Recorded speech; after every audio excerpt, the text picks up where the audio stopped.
9 Republican presidential candidates squared off tonight in a debate hosted by Fox News and Google in Orlando, Florida.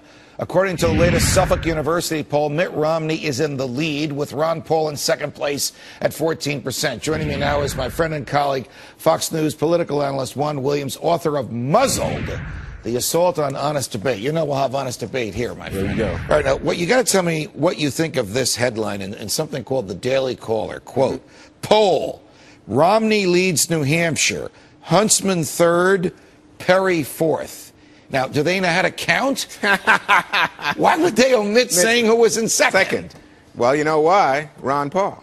But is there a media bias against him? Just from the media's point of view, isn't he good for the media because he challenges Republican orthodoxy and causes debate and generates and stimulates the discussion about ideas that the other Republicans don't want to talk about? Well, that's right. And it's because the other Republicans don't want to talk about it. It's because he is such an extraordinary candidate that the mainstream media doesn't pay attention. They don't believe that Ron Paul, with his libertarian bent, could actually be the GOP nominee. To the contrary, every time Ron Paul comes out, attracts huge crowds, gets numbers that are sufficient in the polls to say this could be your Republican nominee, there's a base of Republicans, but especially the mainstream media, that refuse to acknowledge. It's like he's standing in front of them and they say, I don't believe it. Don't believe it, not credible. I'm going to rub my eyes and see if I can. Oh, he's still there? Yeah, but who's first, who's third? Is it a rejection of what he believes in? Is it just a perception that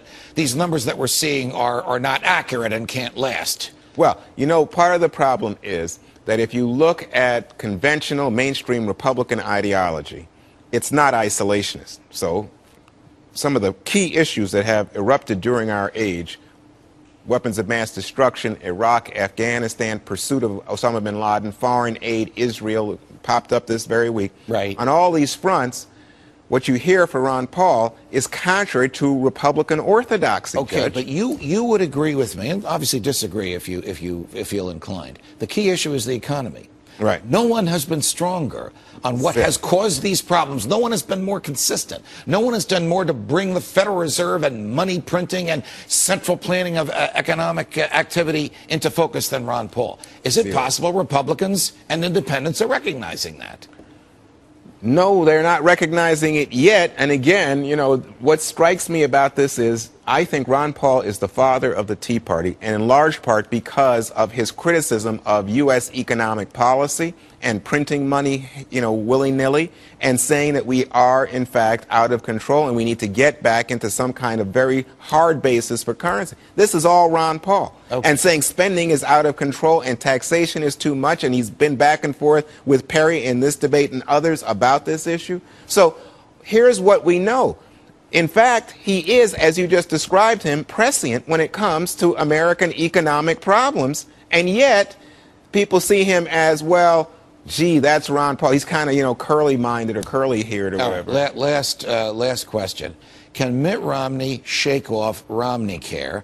Can Rick Perry shake off something I believe in, but I'm not running for president? Right. That Social Security is a Ponzi scheme. Nope, in neither case. And it will stick to them because negatives stick to politicians. You remember negative ads much more than you remember people's accomplishments. The Ponzi scheme one is a problem, and I'll tell you why. I don't know exactly why you agree with it, because there's nothing illegal about Social Security. But the Ponzi scheme one resonates with a lot of conservative Republicans. The Romneycare doesn't resonate with any conservative Republicans. Right, but health care as an issue resonates with independents, and so he can argue, you know what, once I get through this primary process, I can say I care about this issue. That does have some positives to it, but not many in an age when it's overwhelming. Republicans condemn Obamacare. Too late for Sarah Palin or Chris Christie, or not quite too late yet? Not quite yet, although the numbers are overwhelming. People don't want, Republicans I'm talking about, because that's who, this is a Republican contest. Republicans don't want Palin, and Republicans are salivating, Judge, at the idea that Chris Christie might come in today. They still want him. Yeah, because the numbers, and after Perry first came in, oh yeah, we're satisfied with the field. His debate performance is in.